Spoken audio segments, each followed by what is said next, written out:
The news arrived like a hammer blow, heavy and heart-wrenching. 13 South African soldiers, members of the SANDF peacekeeping force in the Democratic Republic of Congo, are dead. They died in the line of duty, far from home, in a conflict that has raged for decades. Their sacrifice underscores the perilous nature of peacekeeping in a region riven by violence and instability. The recent escalation of fighting around Goma has claimed the lives of peacekeepers from South Africa, Malawi, and Uruguay. These brave individuals, under the United Nations, were tasked with protecting civilians and maintaining peace.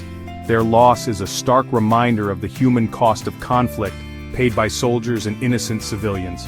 The families of the fallen are left grappling with unimaginable grief, their lives irrevocably altered. The pain extends beyond immediate family, reaching friends, comrades, and a nation that mourns. The fallen soldiers answered the call of duty, leaving the comfort of their homes to serve in a distant land, their sacrifice a testament to their courage and commitment to peace. The conflict in the Democratic Republic of Congo is a complex tragedy, a tangled web of historical grievances and political instability. At the heart of this conflict lies the M23 rebel group, accused of atrocities and fueled by ideology and opportunism. The M23 has wreaked havoc, displacing hundreds of thousands. Their advance on Goma has further destabilized the region. The SANDF's presence in the DRC is part of an international effort to bring peace. Operating under the United Nations, South African troops protect civilians and support the Congolese government. Accusations of external support for the M23, particularly from Rwanda, have further inflamed tensions. Rwanda denies these accusations, adding complexity to the situation. Behind the headlines and the geopolitical analysis lie the human stories of courage, resilience, and unimaginable loss. The 13 SANDF soldiers who made the ultimate sacrifice were not just names on a casualty list, they were individuals with hopes, dreams, and families who loved them dearly. They were fathers, sons, brothers, friends, their absence leaving a gaping hole in the lives of those they left behind. We remember their bravery, their commitment to a cause greater than themselves, and their willingness to stand in harm's way for the sake of others. But the tragedy extends beyond the loss of these brave soldiers.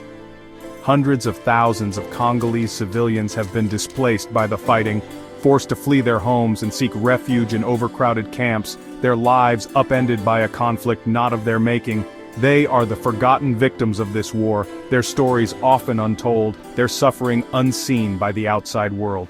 We must remember these faces, these stories of courage and resilience in the face of adversity.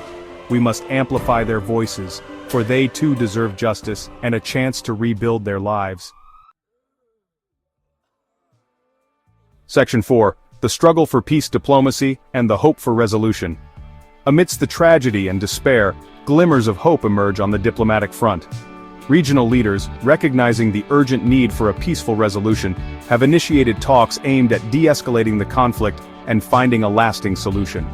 South African President Cyril Ramaphosa and his Rwandan counterpart Paul Kagame have engaged in dialogue, emphasizing the need for a ceasefire and the importance of dialogue in resolving the crisis. These talks, while preliminary, offer a glimmer of hope that a diplomatic solution can be found. However, the path to peace is fraught with challenges. The situation on the ground remains volatile, and mistrust between the parties runs deep. Accusations and counter-accusations continue to fly, hindering efforts to build trust and find common ground. The international community has a crucial role to play in supporting these peace efforts. The United Nations, through its peacekeeping mission, must be given the resources and mandate to effectively protect civilians and create the conditions necessary for a lasting peace. Section 5. A call to action, remembering the fallen, supporting the living. As we mourn the loss of the 13 SANDF soldiers, let us honor their sacrifice by working tirelessly for the peace they so valiantly sought to achieve. Their deaths must not be in vain. We must demand better for the people of the Democratic Republic of Congo, a nation ravaged by conflict for far too long.